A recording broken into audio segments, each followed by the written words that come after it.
Alien Skin ayogeza abantu obwama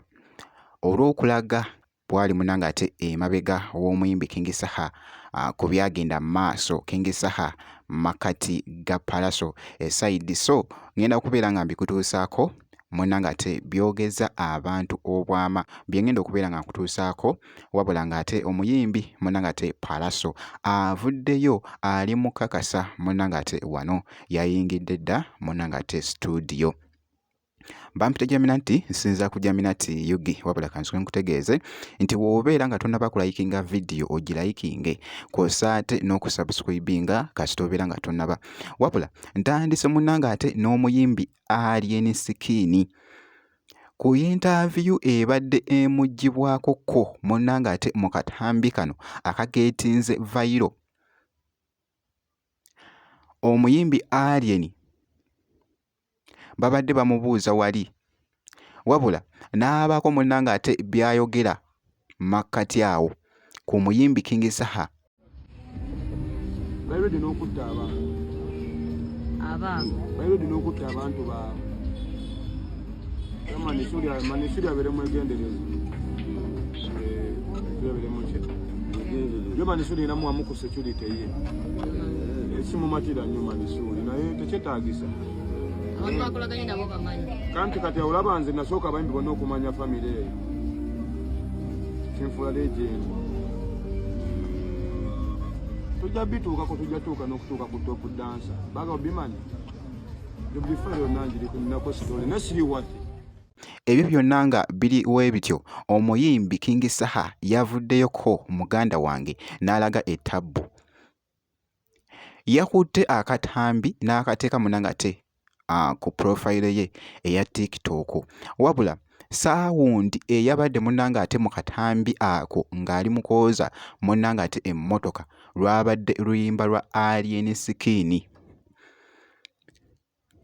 Abantu ne bagamba nti no yiyi King Saha ki ekigenda mu maaso munnange. King Saha okukolera Alien Skin challenge mu luyimba lwe bannange abenkyukakyuka bakirabye nga kikyamu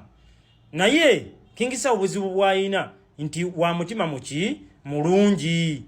yagenza okulaba nga Alien Skin mwene embeera yonna ebaddewo ey'oku supremacy. Alien Skin ayina abaana bonna bamijagulo ayina abaana bangi nnyo bafangoni soldiers bagezezaako muterawo ki embeera abantu bonna ab'okufangoni bagenze ku side ya King Saha nga tannabasabako so engeri y'okusasulamu Alien Skin omanyi omusajja ali appreciative kyengamba abantu musiime omuntu nga kukoledde. Alien Skin kituufu tulinamu obutakkaanya naye mu kibiina ekya Nuupu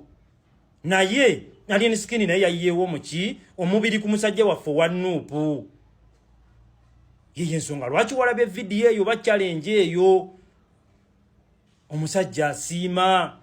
bannange tewejjangako omuntu asiima ate mu bulamu omuntu wakolera akantu katono katya munnange kasiime ku mutima ojja kufuna n'ebinene okyegeera yeeyo kensobi yokka gy'ayina nti ye musajja wattu wa mutima mulungi era akkiriza nti gundi ankoledde kino kyova olaba ne vidiyo zammwe zonna azikwata n'aziripositinga n'azirayikinga n'azikomentingako noddamu amaanyi eyo gy'oli n'ogamba nti mbutuufu kuba King Saha ayina engeri gy'azimbye empaya ye ku midiya kuno buli muntu amukolera ekyakabi luyimba buli walusanga lukonamu layiki biki naye abayimbi mukimanyi bulungi ekyo kyabalema yensonga lwaki mumulaba ali ku toopu abantu bamwagala. Munnanga ate byebyo ebiri mu kwogeza abamu munnanga ate obwama wabula nga ate omuyimbi King Saha avuddeyoko mu katambi ako munnanga ate mukyekinzekoko abadde munnanga ate bwatyo abadde wero nnyo omuyimbi munnanga ate King Saha bwedyo munnanga ate bwe mukyekinzeko wabula nga nkwongeddeyoko omuyimbi Pallaso yayingidde dda munnanga ate studio ekibadde mu katambi kano omuyimbi Pallaso abadde mu kulikodinga luyimba atandise n'ebigambo ebibadde nga ebya freestyle okubeera nga afuna mood munnanga ate ku luyimba lwabadde agenda oba lwabadde ali mu kulikodinga.